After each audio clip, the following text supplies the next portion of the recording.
The Bible says in Genesis 19 verses 26, but Lot's wife looked back from behind him and she became a what? A pillar of salt. Think about that for a second. One moment, one glance, one split decision, and her whole destiny froze in time. The angels had already warned them in verse 17, flee for your lives. Don't look back. That means God had already given clear instruction. He already, provided safety. He already made a way of escape. But the problem wasn't God's direction. It wasn't. It was her attachment. She couldn't let go of what she left behind. And that single moment of hesitation cost her what? Everything. And when I first read that, I used to wonder, why salt? Why not dust or stone? But the more I thought about it, the more, it hit me. Salt preserves things. It keeps them in the same state that they were found in. You know what I'm saying? And maybe that's what God was trying to show us. That when you look back too long, when, you keep replaying the past, you get stuck in preserving pain that was meant to expire. You keep seasoning your future with memories that were supposed to fade. And that's how a lot of us are living right now, frozen in moments that ended years ago, staring back at seasons that already closed. Y'all know what I'm talking about. Stuck in conversations that don't even exist anymore. We say we're ready for new beginnings, but we keep glancing at the door that God already shut. Let's be honest. Hoping somehow it'll open back up. We be hoping. And I know that feeling. I've lived it. I've had nights where I scrolled through, old messages. I replayed old mistakes. And then I begged God for answers He already gave me. I've sat in silence wondering why I couldn't move forward. And the truth was simple. I kept looking back. Because looking back doesn't always mean walking backwards. You know what I'm saying? Sometimes it means mentally revisiting a pain that, you've already healed from.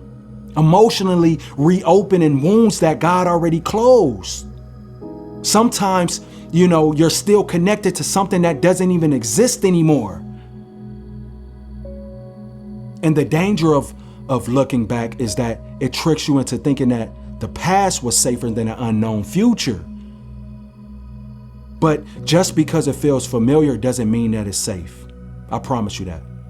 Just because it's what you're used to doesn't mean that it was meant for you. That's what we have to realize. God pulled Lot and his family out of Sodom, not just to save their lives, but to separate them from a system that couldn't hold His blessing. And I believe sometimes He does the same with us. He lets, certain doors close because the environment can't sustain who, you're becoming. But it's hard to understand this. He lets relationships fade, opportunities fall through, plans, get disrupted because He knows staying there would have killed your purpose. But like Lot's wife, our heart gets heavy with nostalgia. You know what I mean?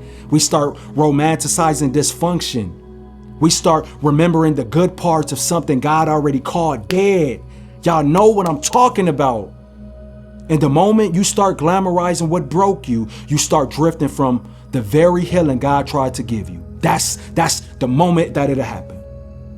I remember praying one night, asking God, why He let certain people leave. Why things had to change so fast. And I felt this conviction in my heart. You know what I'm saying? If you keep trying to resurrect what I buried, you'll miss what I'm building. And that changed me. Because sometimes what hurts the most isn't what God took away.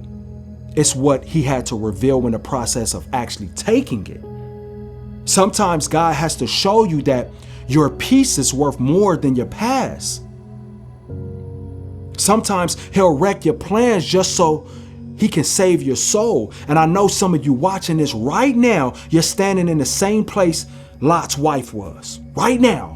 Halfway out, halfway in. Your body moving forward, but your heart's still back there. Y'all know what I'm talking about. I feel passionate about this.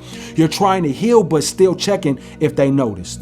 You're trying to grow, but still scrolling to see if they changed. You're trying to trust God, but you're still negotiating with what he told you to release. And that's why you feel stuck, see? That's why. Because God can't elevate what you refuse to exit. He can't bless what you keep revisiting. Every step forward requires a funeral for something behind you. A mindset, a version of you, a habit, a history. But if you can discipline your focus and say, God, I don't understand it, but I trust you anyway, he'll turn your escape into evolution. You see, the thing is Lot's wife didn't die because she was evil. No, she died because she was emotional. And emotion without obedience will always paralyze you. There are people right now praying for change while holding on to chains. They're asking, for peace, but refusing to release. And I get it. Letting go hurts. It's not easy to walk away from what you invested in. It's not easy to stop loving something you built your life around. But sometimes love becomes the very leash that keeps you bound. And if God is calling you higher, he'll force separation to save your destiny. I promise you that.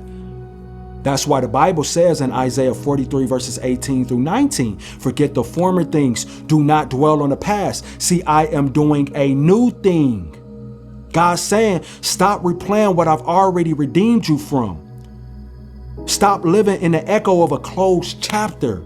You keep asking for clarity, but clarity only comes when you stop consulting confusion. That's when it comes. You keep asking for peace, but peace only comes when you stop giving attention to chaos. You can't step into new if your loyal is still with old. I had to learn that the hard way. I used to think that healing meant closure, that I had to get an answer before I moved on. But now I realize that closure isn't something that people give you. It's something that you choose. Sometimes you close the door, lock it, and move forward even while the question is still echoing. That's maturity. That's peace. Because you can't keep waiting on people who don't have the capacity to understand your growth. You can't keep doing it. Lot's wife couldn't move because she was still emotionally tied to a place that God already judged. You know what I'm saying? And that's some of us. Still tied to what's toxic.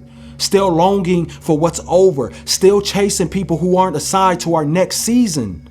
They're not assigned to it. But God is saying, if you'll just trust me long enough to walk without looking back, I'll show you that your peace wasn't behind you. It was waiting on you to let go. You don't need everyone to understand your transformation, my friend. You don't even need to explain it. Just walk, because obedience speaks louder than explanation. The next level of your life doesn't start when they believe in you.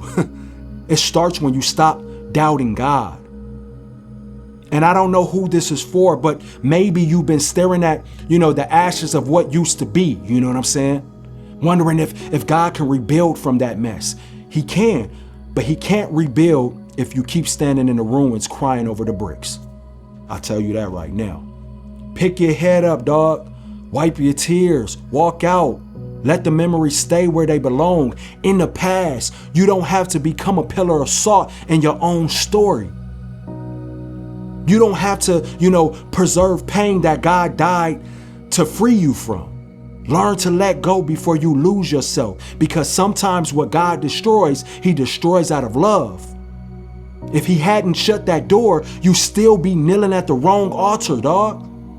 If he hadn't allowed that heartbreak, you still be worshiping comfort instead of growth.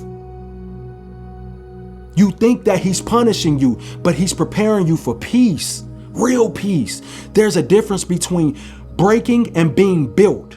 Breaking feels painful, but being built feels purposeful. God's not trying to destroy you. He's trying to deliver you. But he can't deliver someone who keeps looking back at what's killing them. He can't. So if you're watching this right now, this is your reminder. Don't turn around. Don't check one more time to see if they changed. Don't reopen the chapter just to see if it feels different. Move forward. You owe it to your future version of you who's waiting to finally breathe again. Lot's wife's story didn't end to scare us. It ended to warn us. Because if you stay stuck in what was, you'll never see what could be.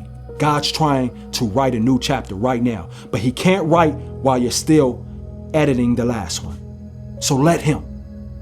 Let him pull you out. Let him rebuild you. Let him redefine you. I promise what's ahead of you isn't just better, it's blessed. And if you want to learn how to let go with grace and peace, and you need a real strategy to do it, it's all in my new ebook, Letting Go When God Said So. In that new ebook, I talk about Lot's wife. You know what I'm saying? You'll get to that chapter. But if you want that transformation, you want to let go with grace, check it out. I'm yapping my head off. Until next time, guys, I got to go get some coffee. Peace.